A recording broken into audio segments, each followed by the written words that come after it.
La Anomia, la novela de crímenes en el brazo del río de Marvel Santoval. Quien le habla, María Isabel Rodríguez. Según Forero Gustavo, la novela del crimen o de delito, como preferimos llamarla, es formalmente una narración, por contenido una ficción y por su temática específica es un reflejo de las transgresiones graves a las leyes penales en una sociedad dada. En el brazo del río de Marvel Sandoval es una obra que muestra la realidad del estado de desorganización social como consecuencia de la falta de normas sociales. Muestra una realidad cruda que, como la escritora dice en varias ocasiones, solo le importa a quien la vive. Tal como sucede en la actualidad, todas las situaciones solo le interesan a quien las vive. Las matanzas de líderes sociales, de líderes ambientales, todas las situaciones que se van dando día a día le interesan a los familiares y a las personas que son víctimas de los conflictos que se viven actualmente. Pero la sociedad en general calla y guarda silencio, tal cual lo ha hecho a lo largo de la historia, porque nos enseñaron a tener miedo y nos enseñaron a guardar silencio ante las situaciones que van presentándose día a día. Marvel Sandoval nos muestra una clara realidad de individualismos, donde las situaciones solo le importan a quienes se ven afectados por ellas, porque nos enseñaron a tener miedo. Todos tienen miedo, dijo doña Fidelina, cuando le preguntaban por la situación de su hija y su nieta. Sin llegar a saber cuál era la realidad de lo que habían vivido, sabía simplemente que les habían asesinado porque no aparecían. Pero, o bueno, su hija sí aparecía, pero la nieta no. Y toda la gente simplemente salió huyendo porque no tenían cómo defenderse, porque el gobierno o el Estado permitía que ese tipo de situaciones se presentaran, cuando permitía que el ejército, las personas que hacían parte de las fuerzas militares que se supone están para defender al pueblo, estaban haciendo parte de esas masacres. Una historia narrada por quien pareciera haberla vivido se desarrolla en Vuelta Acuña, en el Magdalena Medio, cerca de Puerto Berrío y Barranca Bermeja, ciudades enlutadas por las guerras que se han vivido a lo largo de la historia de nuestro país, guerras por territorios y también por sobrevivir, guerras que lucran a unos cuantos y les permiten apoderarse de territorios sin que les hayan pertenecido jamás. Día tras día escuchamos hablar de las personas que se adueñan de territorios que no les pertenecen, se adueñan de la peor manera.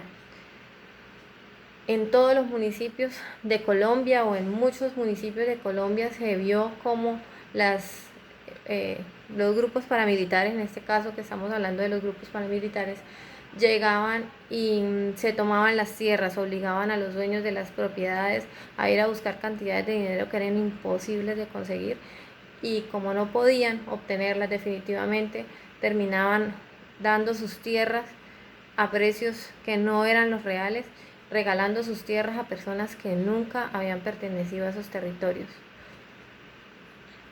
El funcionario dijo que la comisión nombrada para conocer los hechos de violencia continúa investigando activamente las masacres y desapariciones denunciadas por los campesinos en Vanguardia Liberal. Habla de las masacres y de las desapariciones que se habían denunciado. Es una realidad que se ha vivido y se sigue viviendo a lo largo de la historia.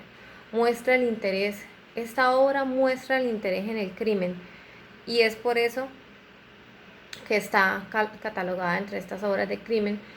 Un crimen que se cometió contra una niña y contra una mujer cuyo pecado era tener unas tierras que les convertían en blanco fácil para un grupo paramilitar. Uno que se cometió contra un grupo de campesinos que luego heredaron su venganza a sus hijos y familiares. Eso lo digo porque leí en alguna de las noticias o de las publicaciones, porque me llamó bastante atención la obra, de que uno de los niños de los hermanos terminó convertido en guerrillero. Es ver cómo la sociedad permite que estas personas que son víctimas terminan convirtiéndose en victimarios, porque se vuelve un círculo vicioso en el que esas personas que vivían del campo no saben hacer otra cosa no saben hacer nada diferente. Y por más que busquen estudiar y salir adelante y progresar de otras formas, sencillamente la sociedad no se los permite porque no hay oportunidades para ellos. La única oportunidad que tienen es aguantar hambre, aguantar necesidades, vivir realidades que no quieren vivir como niños que son. Para un niño estar sin mamá ya es algo muy fuerte. Y si hay necesidades, pues la situación empeora. Lo cierto es que van a detener a unos finqueros de por allá, de los mismos que se reúnen cada semana con el ejército y que hacen parte de los macetos. Una realidad que acompañó a toda una generación, cuando el mismo ejército y algunos policías eran protectores de grupos paramilitares, porque la ley no existe y simplemente da libertad a los asesinos y corruptos. El ejército durante toda esa época hizo parte de las personas que cuidaban a esos grupos paramilitares. Fueron personas, no puedo generalizar porque no podemos decir que todos porque caemos en el mismo error, pero en su gran mayoría hacían parte de las personas que protegían a esos grupos porque según ellos estaban matando a los guerrilleros. Y lo chistoso de esto es que muchas veces los guerrilleros eran los que decían a quiénes debían matar, porque los guerrilleros ahora se habían vinculado a los grupos de paramilitares, es decir, los que habían cometido el pecado eran los que ahora terminaban señalando a dedo a las personas que querían convertir en las nuevas víctimas de la guerra. En el brazo del río alude una situación de anomia generalizada porque se habla de la situación particular de una joven, pero las demandas de falsos positivos y la Comisión de la Verdad muestran la realidad de una época en la que el gobierno y sus militares permitían esas matanzas.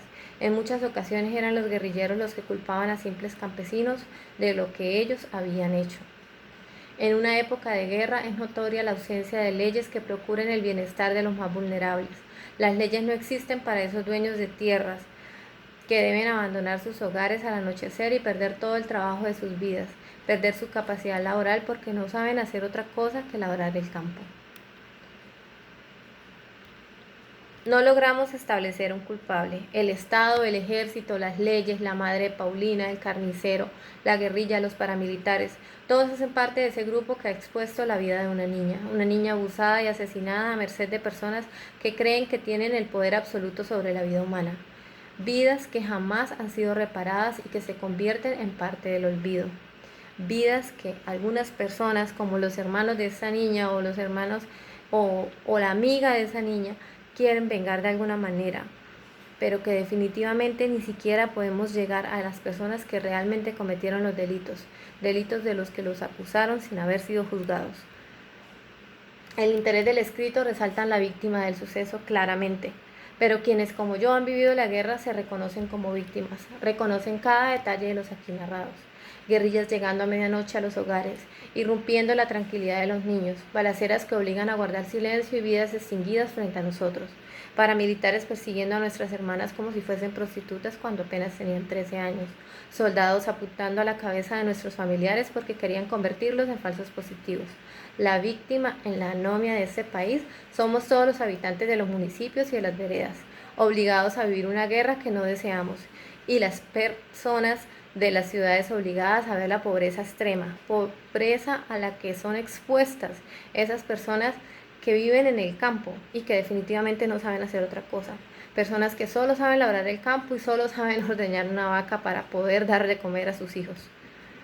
Por eso es que me nacieron las ganas de llegar lejos, mucho más lejos, decía Paulina en alguno de los textos. Paulina quería convertirse en abogada y salir del terreno tan hostil que la vio nacer, para luego ayudar a quienes necesitaban ayuda, a quienes necesitaban proteger su tierra y sus vidas.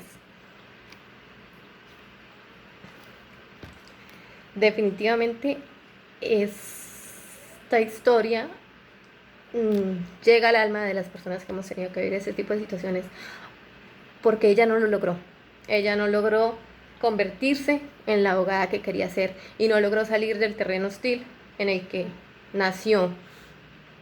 Pero ¿por qué tenemos que salir de donde queremos estar? ¿Por qué tenemos que estar lejos de nuestros lugares, de nuestras poblaciones? ¿Por qué tenemos que estar lejos de la tierra que queremos?